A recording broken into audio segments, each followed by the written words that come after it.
Disputes, these happen everywhere, at home, at work, and the music industry is no different. In the digital era and with the rise in influence of social media, several scenarios arise that may result in disputes. For example, an artist may decide to share or start a challenge that uses another artist's music. What should you do? Do you fight? Do you resolve? At Lumallas Achieng and Kavere Advocates, we have expertise in actual dispute resolution, mediation, arbitration, and if the worst comes to worst, the adversarial court system. Join me, Paulette, this week as we talk about dispute resolution. So when you have a copyright, you can license anyone to make use of that right. Okay, licensing simply means that they have a right to do whatever you have authorized them to do under the license agreement without parting with the ownership of the particular right. Contracts are very important because they spell out what rights and obligations that parties have over your copyrights. And it's very important for you to read the fine print, because some people enter into such contracts thinking that they are going to have a copyright to the works that have been created. When you approach a publisher, what exactly are you looking for? A publisher simply finds uses for your music so that revenue can accrue to you, and then you can share that revenue with the publisher in the ratio that you will have agreed upon. This section is going to address those of you who are in bands. I have a question for you. Do you have a band agreement? What is a band agreement? How have you registered yourselves as a band? These are the questions that you need to ask yourselves way before you form the band or at the point when you're forming the band. It's very key to know, how are you going to market? Are you registering yourselves as a partnership, or are you registering yourselves as a limited liability company? Personal managers, as the name suggests, are basically there to manage you, to deal with your publicity and public relations, to advise you on your career development, to give you wise counsel when you're negotiating contracts before you enter into them. How do you pay your personal manager? You have to negotiate that in an agreement. But the standard practice is that you pay them a percentage of your gross earnings. Another category of contracts is a contract with your agent. Your agent simply finds gigs for you, and you share the revenue that he brings to you. The last category I want to talk about are business managers. These are people who handle your finances. For example, they make sure they file your taxes, they make sure your bills up, you have paid your bills, and you pay them not as a commission from your earnings, but an agreed fee or an hourly rate. Yes, music is a business. It's actually interesting, Kavere, that you talk about perpetuity, because Mutuku Mudhama is asking, are there some terms or words, for example, perpetuity, that people should be aware of when signing contracts in the music business? Yes, in fact, if you see the word perpetuity, if you do not have a lawyer and you just see perpetuity, just circle it and ask that it be removed from the agreement, unless you really, perpetuity simply means forever. And I don't think we are able to determine forever positions in the present. So it is good to give room to extend, but not give an outright right ab initio. Ab initio is from the beginning, from the onset. Do not give away your rights in perpetuity from the onset. Be in the habit of giving timelines and giving room to extend. If things are rosy, then you can always come back to the drawing board and extend the term of the agreement.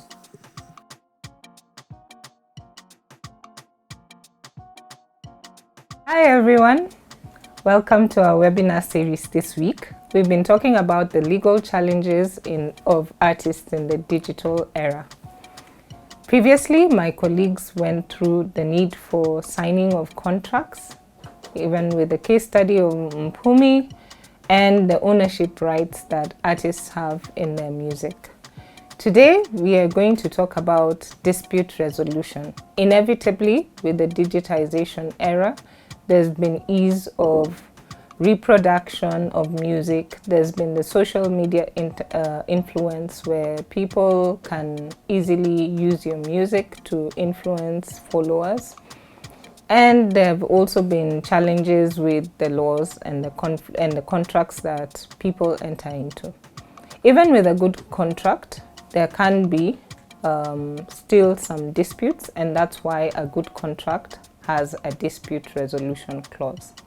When we talk about disputes, some of the possible disputes that have been recorded in recent times are artists breaching the contracts with their record labels or with their producers, or in band management agreements. There could also be breach of contract.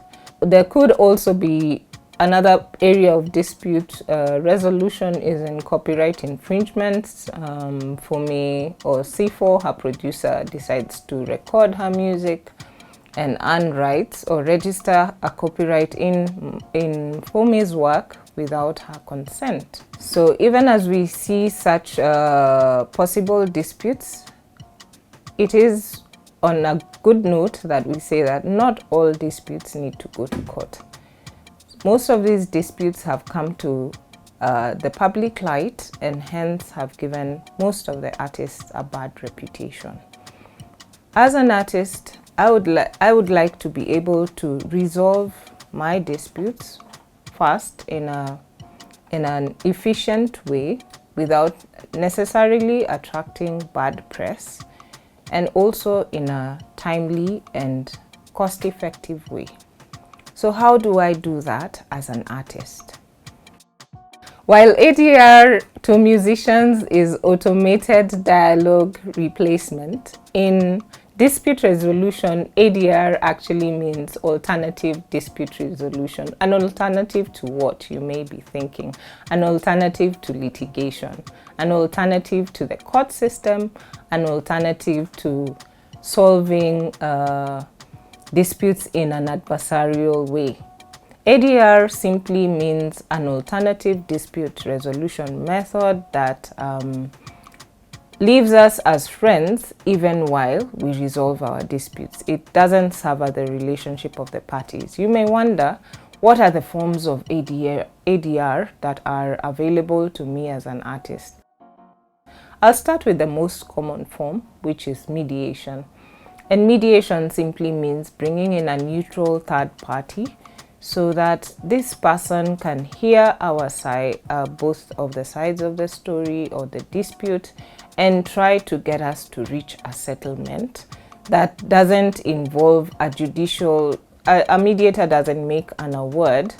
What a mediator does is comes up with a sort of compromise between the parties, and it is actually a party-led dispute resolution method. The difference between ADR and arbitration is that in arbitration, a neutral third party actually adjudicates the dispute. He sits like a judge, obviously not in the court process, but he decides. He hears the parties and decides what will be the final award that he will be giving. So as artists, the challenge therefore for us is to look for ways of resolving disputes at any point of the contract. It could be at the negotiation stage. And before leaving a band, if we could just put our egos and our differences aside for a while and work towards every party winning. Because when there's a dispute, nobody is making money out of the music. Another food for thought is also that maybe artists can also train as mediators and as arbitrators and get into bodies, lobby for bodies that are driven by artists to be the dispute resolution bodies. They are then comfortable to have the expertise to handle their disputes and people who are knowledgeable in the music industry, so to speak.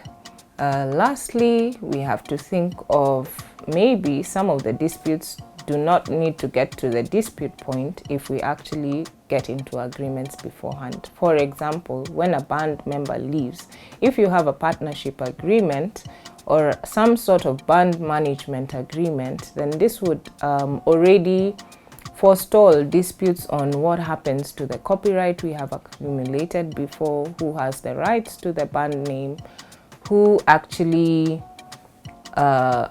what happens to the music that will be produced after the band member leaves, and does the leaving band member get a payout? And all this can be easily resolved through a partnership agreement and other forms of contracts that the parties can get into. Thank you very much. Welcome to our webinar, and next week we'll be talking about data privacy and protection. So when people disagree, and thanks Paulette for taking us through that, one of the things I am very certain that I have had many of my artist friends say, lazima nitamsuu, nitaenda kotini sai, I have to go to court because he's messing with me. So some of the questions, keep the questions coming, but one of the first questions I wanted to ask, what's the difference between when you go to a mediator and when you go to an arbitrator? What are the expectations as an artist if I'm sitting with a mediator? Thank you, Karimi.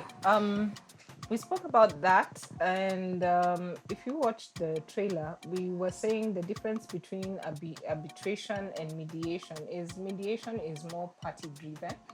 So when you go to a mediator, you're not looking at the mediator as a judge or somebody who will make an award.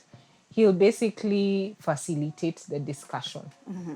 So the mediator puts into writing what the parties have agreed, as opposed to arbitration, where the arbitrator sits as a neutral third party, and he sits kind of like a judge, because at the end of the day, he's the one who will make the decision as to who is right or wrong. Mm-hmm.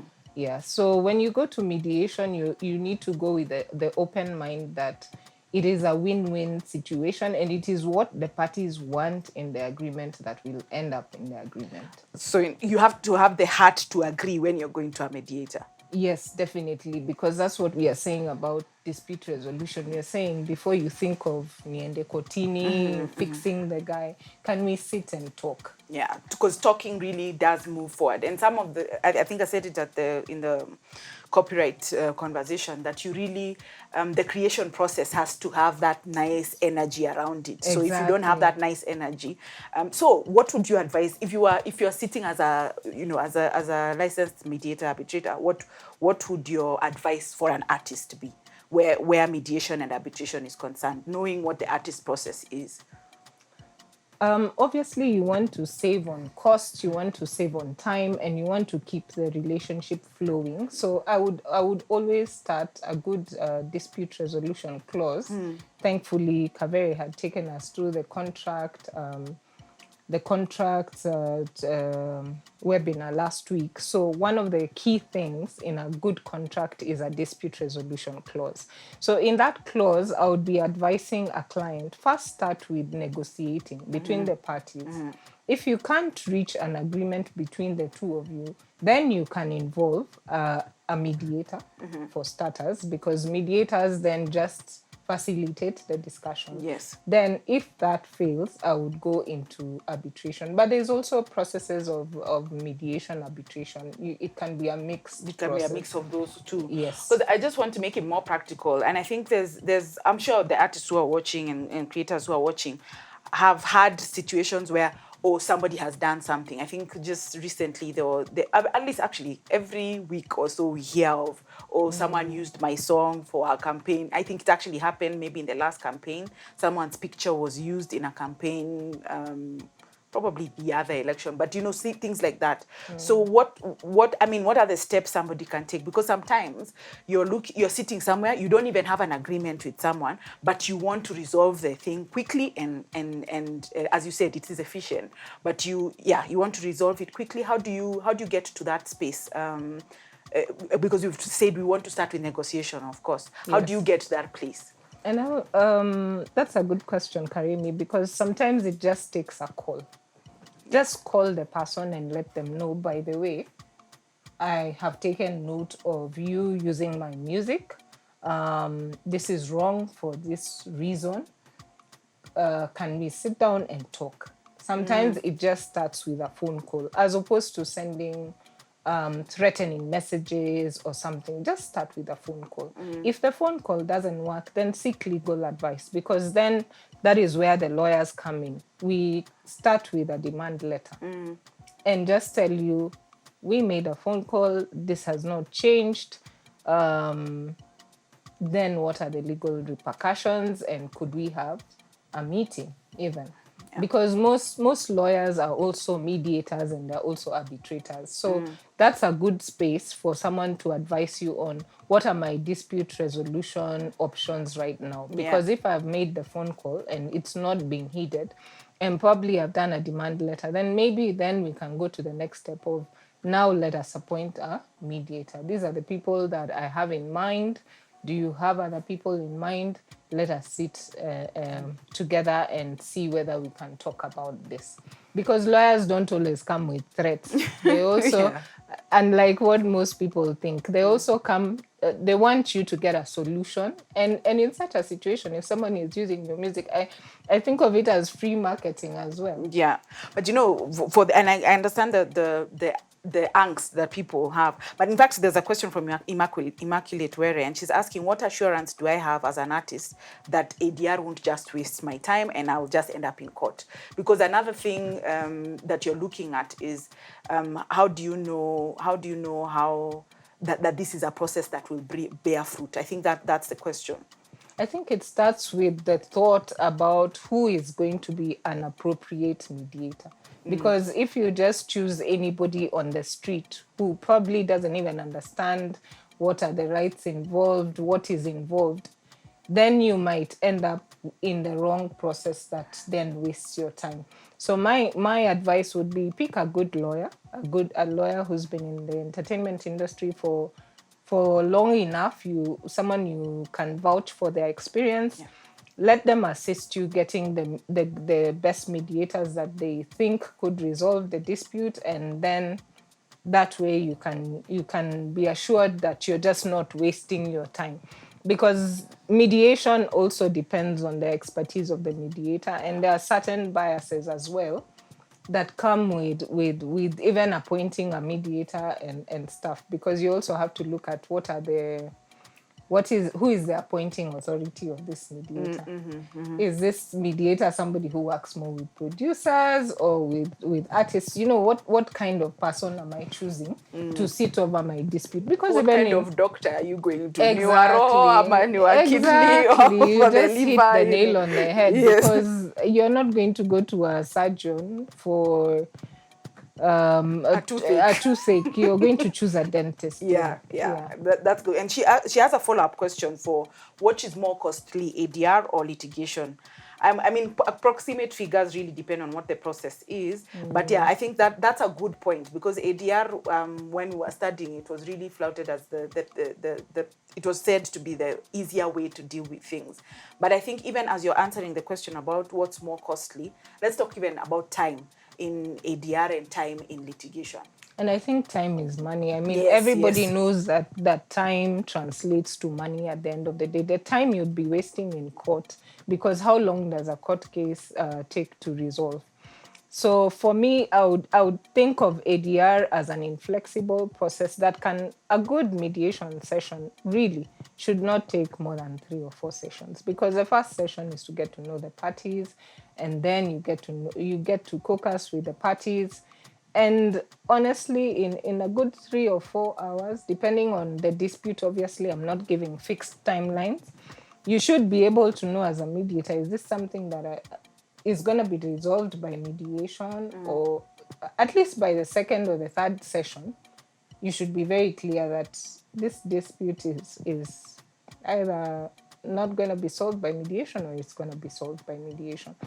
So definitely for me then, the mediation would be the way to go. Yeah. If it's also depending on the weight of the issue as well. Yes. Yeah, Yes. and also remember that these are voluntary processes, so Yes. also requires goodwill of the parties. Exactly. Yeah, Exactly. so if you go in with a mind of I need to fix this guy, or your own ego, then you might fail to see the gains for what they are, because you even if the mediation doesn't completely resolve your issue, you can walk away with one or two agreements. You can partially solve a dispute and leave whatever cannot be resolved for court, so that that mediation agreement can even work as a consent judgment if the matter was already in court. In court. Yes. In fact, that was a question just now. Can court compel someone to go to mediation instead? I think, and let me ask all the questions. Can court compel someone to go to mediation instead? Where are the mediators found? Are they lawyers? Some of them are. What is the process of finding a mediator? And maybe you can just touch a bit on the judiciary process in bringing mediation as one of the ways of moving cases forward. Actually, that's a good question, because this week is actually one of the weeks that the courts are actually emphasizing on mediation, and there's court annexed mediation. And yes, the court cannot force you. I think the words that were used were forced, because mediation is a voluntary process, but as a party you'd be viewed differently if you refused once it's offered. So I would suggest that the person takes the offer of mediation, because for one, the court annexed mediation, at least in Kenya, is a cheaper process. Yes. Yes, because the courts take on the cost of the mediator for you. So I don't understand. It would be. I used to be told by my primary school teacher that never refuse a good offer. So I would say don't refuse that good offer, because you might just surprise yourself and save on costs and have the dispute resolved, if not fully, at least partially. Partially. Yeah. So are you then saying we say our issue is money and my feelings? So we can deal with my feelings at mediation and deal with money at the court process. No, just giving an example. Okay, Karim. The thing is, the courts will also be bound by the law. So you see, if the law covers feelings, yes. But if the law doesn't cover feelings, don't expect the mediator to cover things that the law will not cover. So let me give an example. So I was in a band, Yeah. and we are in this band with Kavere and Paulette and myself, and then you guys kicked me out because you just didn't like the dress I wore that day. So can I then go and be upset? I mean, have a mediator now, figure out what our songs will be and what cut I get of what your future work is going to be, because you see, that would be my dispute that I would be bringing to the mediator. But if the mediator is dealing with maybe future work, maybe saying that you'll be riding on the name that was us as a group, maybe I want you guys to pay me for even future work, something like that. Okay, I wouldn't consider really future work, but I would say yes, to the extent that the mediator tries to get to where the parties are, because sometimes a dispute is brought because, like you said, feelings. Sometimes somebody just wants an apology. Yes. And it would be so easy for you to give that apology and resolve that dispute. So that's why mediators are trained even on how to have the conversation going, how to rephrase the state so that you're managing feelings, because disputes really is about feelings. We may laugh about it, but it truly is sometimes about how you manage people's feelings. Yes. There's usually also a power play. How are you managing that power play? Somebody feels that they're more superior. So yes and no to the future, because then when you're coming to a mediator, you already have a case in mind. So About the future agreements, that would be more about negotiating and having another contract for that. Okay. But the mediator would try and resolve the present dispute, what is bringing you here now. The mediation process feels to me like a very feel-good place if the two parties are together, because Felix Kimanthi was asking about who decides, and I think when you're what I'm getting from you is when you're open to actually getting the process forward, Yes. then mediation will really work for you if you want to resolve the dispute. Yes. But if you're already in a space where you already want to go to court no matter what happens, then mediation won't work for you. And remember what we have been saying all through, and we'll repeat, is that mediation is voluntary. Yes. So nobody can force you to go for mediation. If you feel that it won't work, nobody will go. But like I said,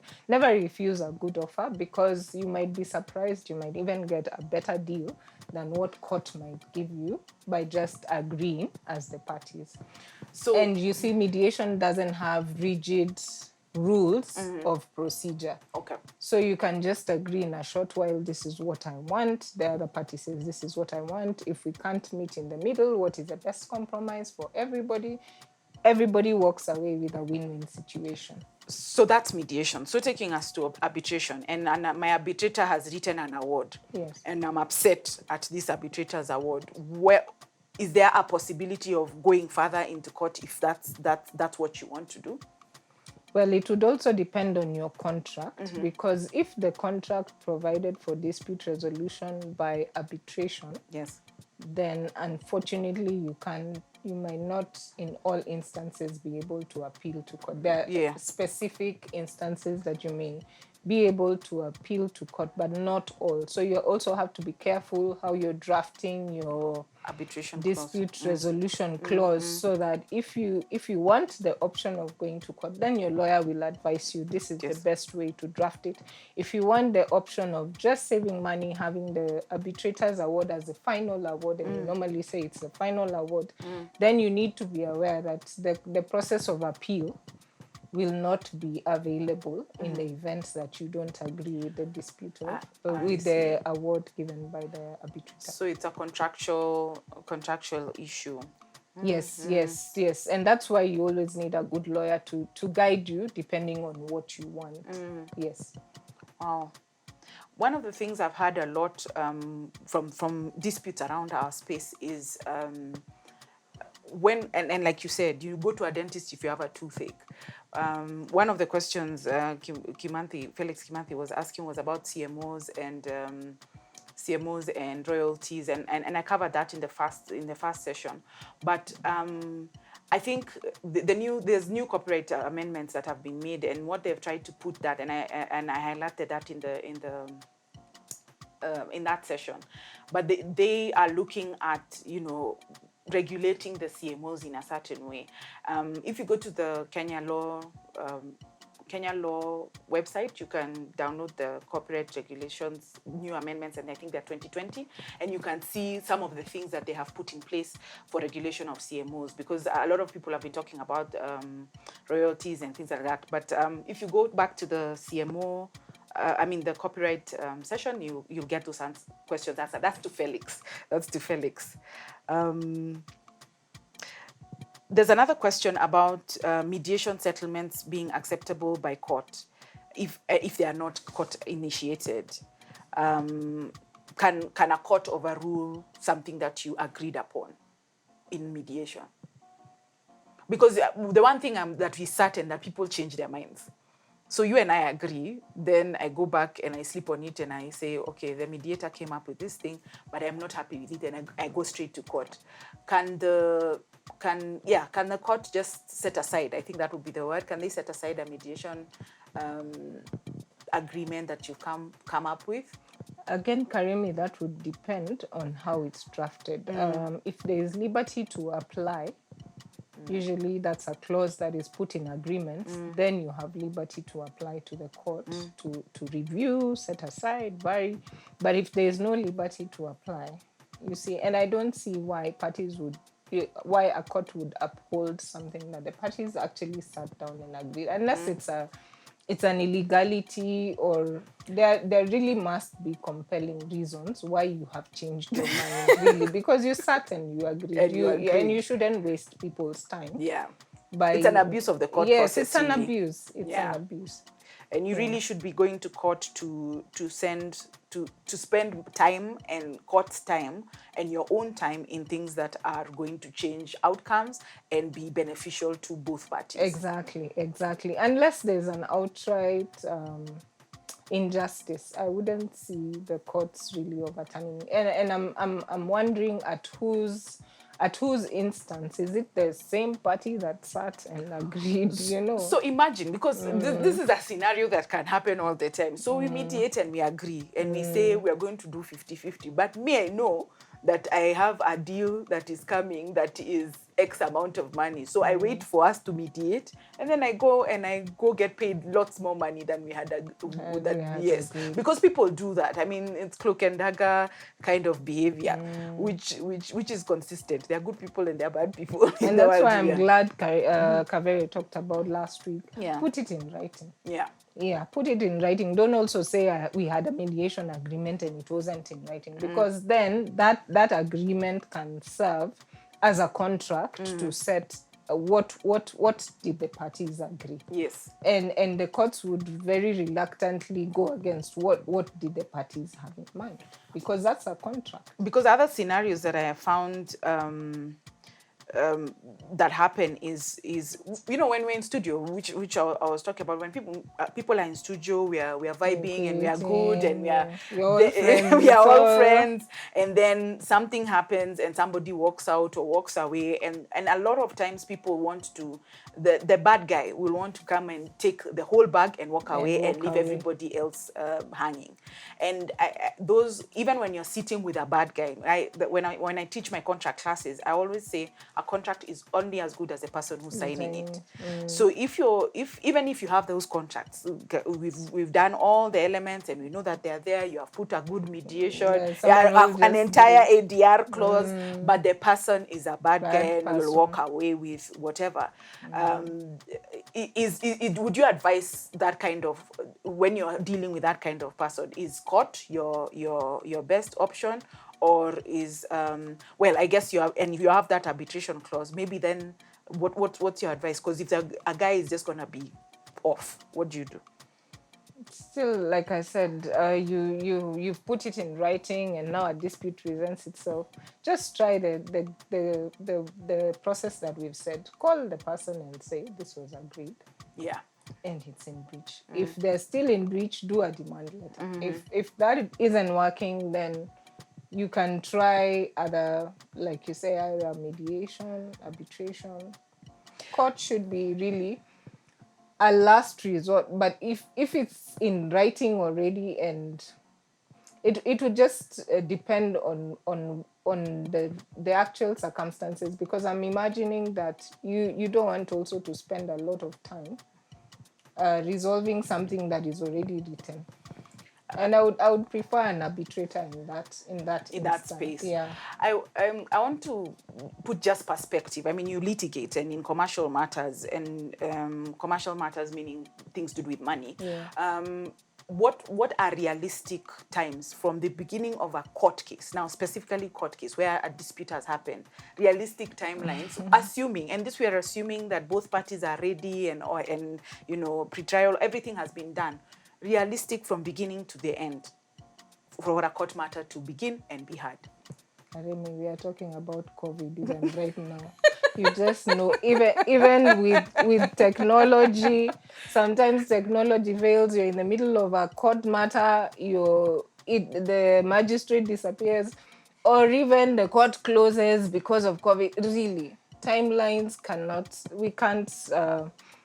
I wouldn't stick myself to timelines, but I would give you 5 years. But we're talking years. Yes, we are talking years. I would years. give you even 5 years. So if I start a case now, we're in 2020, best case scenario, it will end in 2023. Best case scenario. I can't say best case, because also it depends on the magistrate handling the matter, or the judicial officer, the judge, whoever is sitting in. Because there's some magistrates, to be fair, who are also very proactive, and they will handle the matter expeditiously. But I can tell you, the thing with court is that there's so many variables, like we are saying. There are delays caused by the other party. There's your own circumstances. Life happens. Sometimes on the day of court, you're not able to appear, or you're unwell, or some. I mean, life happens. So there's so many variables that are not in your control, as opposed to a mediation or arbitration session where I can call the magistrate and they'll. I can call the mediator and they'll not tell me about the court diary. Court diary. Yeah, they'll not tell me about COVID is closed. Yeah, COVID closure. because you can meet at any place of your convenience. Obviously, a good mediator or arbitrator would know what are the neutral locations to go to, but it doesn't have to be so rigid. So in that way, then you save a lot of time and expenses. So I hope for Immaculate and Felix, you've gotten that. Lily is asking a question about singing a translation of a song, and I covered that in the copyright space. And translations of songs are adaptations of a work. So when you create someone's work, and the example I gave was the song Adele wrote. Was it Hello? It was Hello. And one of our Kenyan artists did a Kiswahili translation. I think they got permission for that. But yes, you do need to get permission for any adaptation of any work. But if you go back to the copyright webinar, you'll be able to. And there's a link in the LAK Advocates space for you to get that. So the other question is, where copyright is concerned, how often do conflicts of this nature arise? Can they be resolved by mediation? Karimi, I think we've talked about any kind of conflict can be resolved by mediation if you choose and if the parties have goodwill for that. But I think you're even better placed to talk about the mediation process that is adopted by the copyright associations as well, given that you spoke about copyright. I'm sure they do adopt mediation as a starting point. Yeah, and I agree with that. Just keep the questions coming. We have another 10 minutes before we have to close. But yes, when you were talking about contract and what you said about there being a need for that arbitration clause, what if I don't have an arbitration clause? What an ADR clause? So where I've not talked about mediation, I've not talked about arbitration. So what do I do? Because my contract did not have that. Because you see, I mean, those cases do happen. A lot of people do write contracts that don't have those clauses. I think if there's anything you'll get away from this webinar is please hire a good lawyer, because there's no lawyer who will draw up a contract without a dispute resolution clause. But if you find yourself in that unfortunate situation, it's no bar to say that because we didn't have a dispute resolution clause, we can't go to mediation or arbitration, because you're still, I mean, it's open as to how you deal with the dispute. You actually didn't say. So I would still say that you can still choose whichever type of dispute resolution mechanism you want. Yeah. But that is why it's important to always seek legal advice from a good attorney or lawyer, because then they will advise you on such things. Because even the choice of dispute resolution, the dispute resolution method can be a source of conflict. Please expound. Because yes, if we possibly are, say, I've seen some countries where there's there are arbitration bodies for artists. Yes. Yeah. So you see, if I, as the artist or the producer, are agreeing, we can agree that will be the organization that will appoint for us a mediator. Yes. Because there are very many, you see, like the law societies, they can be an appointing body. So it's important when you're drafting that clause so that you are not also starting from a point where now, who is going to resolve our dispute? Because then you can decide if it's a lawyer that you want to handle. I had somebody ask whether are all the mediators lawyers. Not they don't necessarily have to be lawyers, but you see what kind of expertise are you bringing to the table. So that is what that would be what would guide you as Yes. you're doing the clause, so that you know, what do I want, which body, and it also avoids some biases. Yes. Yes. And also some biases in terms of who the person who's mediating or arbitrating, they may have the knowledge, and but they need to also be removed enough for them to be able to be impartial. Exactly. And also structural biases that come from what is the dispute resolution mechanism that we are choosing, because even in mediation we can decide to have 2 or 3 mediators.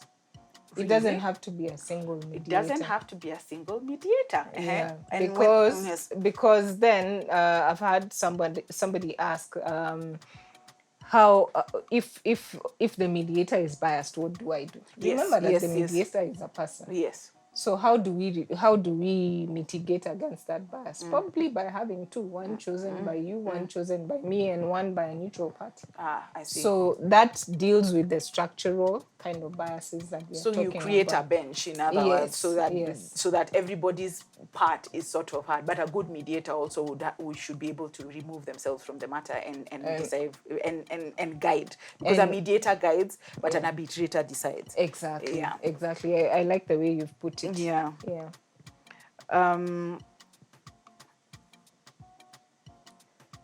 Okay, Lily, I think those questions have just been answered. She was asking about impartiality maintained in mediation. Is it guaranteed? If yes, how? And she's just given that. But also, just to add, you see, a good mediator, the reason you're choosing even a good mediator is that they've been trained. Yes. And part of the training, I'm a mediator myself, part of the training is how to be just aware of bias. And even you as the disputant, we call the people bringing the matter as the disputant, you can engage on, there's what we call immediacy. I'm also a counselor, so I might use some counseling terms that may not be legal, but there's a quality of immediacy. Just point it out. Yes. And then in that awareness, the mediator will be able to just be aware that they're exhibiting a bias, and from their training they'll be able to realize that because some biases are personal. Yes, agreed. So just people are human beings. We are human. Yeah, at the people end are of the day. Yeah. I see some questions from copyright and some questions from contract. I mean, we're talking about mediation and arbitration today, alternative dispute resolution. But the question on copyright, Sylvia, just go back and watch the copyright webinar, and there's a contract one after that, and today was that. So I'm gonna give you the closing remarks today, because I think, thank you again so much for being so concise and very in the way that you presented arbitration. Now I just want to have everything arbitrated. What are we going to eat today? Let's mediate.